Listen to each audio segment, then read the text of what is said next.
আচ্ছা, আপনারা কি জানেন প্রত্যেক দিন রাতে ভগবান সাক্ষাৎ দর্শন করে? হ্যাঁ, আমি কথা বলছি উত্তরপ্রদেশে মথুরা জেলায় বৃন্দাবনে নিধিবনের কথা, যেখানে ভগবান শ্রীকৃষ্ণ স্বয়ং এসে গোপীদের সঙ্গে রাসলীলা করে। হ্যাঁ, এখানের গাছগুলো উচ্চতায় ছোট এবং বেঁকানো, নিচের দিকে ঝোঁকা। এগুলো নাকি প্রত্যেকটা গোপী কৃষ্ণের সঙ্গে মানুষ রূপে রাসলীলা করে।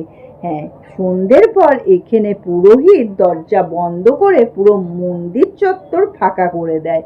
কিন্তু এর আসল রহস্য হচ্ছে এর ভিতরে আছে একটি রংমহল, যার ভিতরে পুরোহিতরা রাতের বেলায় বিছানা, পান, দাতুন এবং জল দিয়ে দরজা বন্ধ করে দেয়।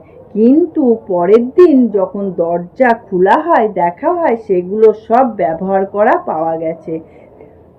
এইখানেই শেষ নয়, আবার কিছু বৈজ্ঞানিক বা কিছু মানুষ এই রাসলীলা দেখবে বলে এই নিধিবনে লুকিয়ে লুকিয়ে থেকে গেছিল।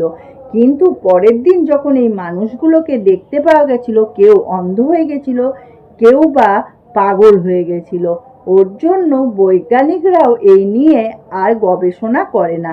তো তোমরা কারা কারা জানতে এই নিধিবনের সম্বন্ধে অতি অবশ্যই কমেন্ট করবে এবং কমেন্টে রাধে রাধে বলতে ভুলো